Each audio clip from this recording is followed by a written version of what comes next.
everyone, it's Haley, and today I'm going to be doing my July wrap-up. So I had a pretty good reading month in July. I ended up reading a total of 9 books, which I'm really happy with, and as per usual, I'm going to first go through like in order what I've read, and then I'm going to tell you my top 3 books for the month. So the first book I ended up reading in July was Falling Kingdoms by Morgan Rhodes. I listened to this on audiobook, and I had gotten like 3/4 of the way through the audiobook, and then I restarted it because I wasn't really, I don't think, grasping the story enough.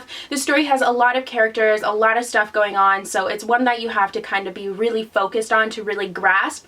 But since I restarted it, I really ended up enjoying it. I really loved the characters and the world and the plot. It was just so intense, and you never knew like who was gonna die, who was gonna survive. It was really cool and kind of kept me guessing the whole entire time, which I really enjoyed. So I ended up giving this one a 4 out of 5 stars. After that, I picked up Unhinged by A.G. Howard. This is the second book in the Splintered trilogy by A.G. Howard. Splintered is actually one of my favorite books of 2015 so far, so I was really excited for this one, and I'm sad to say that I didn't enjoy it nearly as much as I enjoyed Splintered. I gave this one a 3.5 out of 5 stars, whereas I gave Splintered a 4.5 or a 5 out of 5 stars. I'm not too sure. But this one, I felt like it was just kind of missing something. It was a little bit too juvenile for my taste. Just felt like it could have been so much more. I wanted more Wonderland. I just wanted more of like the fantasy aspect to it, because it wasn't really focused on the fantasy. It was more kind of the contemporary part, and I didn't really enjoy that part so much. So it wasn't my favorite. I felt like it was kind of predictable, but I am going to read Ensnared because I've heard that that one is much better. But yeah, I was just kind of meh about this one. Then after that, I picked up Forgive Me, Leonard, Peacock by Matthew Quick. I was just kind of in the mood for something that was going to be fast and kind of hard-hitting, and I think that this book was kind of the right choice for that. It definitely was short, but it packed a real punch. It's about Leonard Peacock, and it's on his birthday. He's planning on killing his former best friend and himself. So it obviously has a very dark subject line, but I really liked the way that it was like dealt with and kind of the way that it was written. I thought it was a really cool book. I did have a couple of issues with it that I can't really remember at the moment,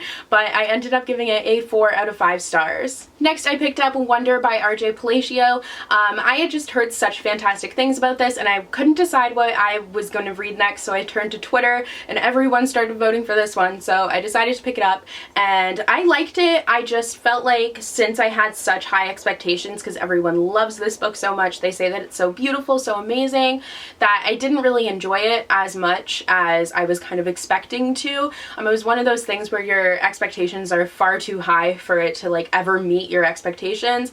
I did like the fact that it was told from multiple perspectives, and it was kind of a middle grade view of things. I really enjoyed. I liked how it dealt with bullying. I just felt like my main issue was there wasn't much of a plot line. Like, it was just kind of about the main character, August, who is deformed, and it was just kind of, he's deformed, this is how people are reacting to him, and how he's kind of going through his first year in an actual school. But there wasn't much of like kind of a plot to it, which I didn't really like. I just wish that there was more of a solid storyline, and that's just personal preference. But yeah, I ended up giving this one a 4 out of 5 stars as well. Then after that, I picked up Born Wicked by Jessica Spotswood.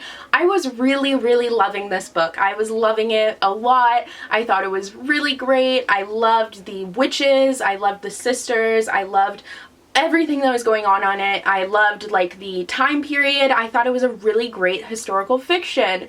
But the ending just ruined it for me. Like, I have no desire to pick up the rest of the books in the series. I was just really frustrated with the ending. I think I ended up giving it 4 out of 5 stars in the end, but that's just because of the ending. Like, I literally docked a whole entire star because of the ending. I couldn't stand it. But other than that, I did really enjoy it. I thought it was a really cool story. It was just the ending was so frustrating. And the last book before I get to my top 3 of the month is The Bone Season by Samantha Shannon. I read this throughout the month. I listened to the audiobook, and it took me a very long time to listen to the audiobook, but I really enjoyed this story. I thought it was a really cool world, really cool concept, very unique. It was kind of hard to follow at times, but I did overall really enjoy it, and I ended up giving it a 4 out of 5 stars. Now for my top 3 books of the month. Coming in at number 3 is The Evolution of Mara Dyer by Michelle Hodkin.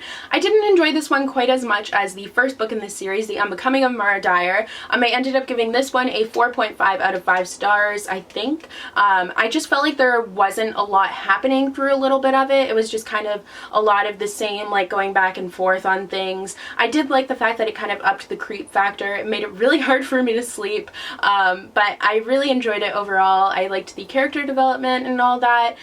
It was just kind of, I had a few issues with the relationship and how it was going, and I don't know, it wasn't my favorite, but I didn't think it had to be this long, and I think that's my main issue, but I definitely do plan on continuing the series. Coming in at number 2 is Conspiracy of Blood and Smoke by Blankman. This is the second book and the final book in the Prisoner of Night and Fog duology by Blankman.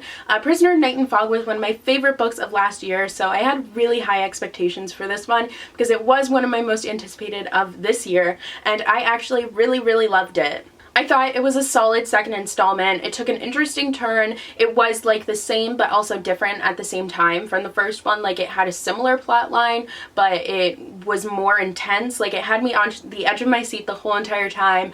Once I film and edit, I have a review filmed actually, I just need to edit it. So once I edit it, finally, I will link it down below for you guys to go and check out. And finally, my number 1 book of this month was Ice Like Fire by Sarah Rosh. I was lucky enough to get an ARC of this from the lovely folks over at HarperCollins Canada, so thank you so much for sending this to me. I'm so excited to have read it.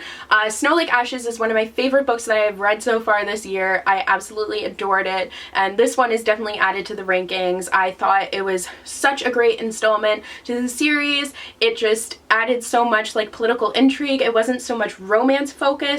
You got a lot more of like the fantasy and magic elements and political, and it was just so fantastic. I really loved it, and I cannot wait for you guys to be able to read it. It comes out October 13th, so my review will be going up closer to that date. So those are all the books that I read in July. Let me know what you guys read in July, and yeah, I hope you guys enjoyed, and I'll see you guys in the next video. Bye!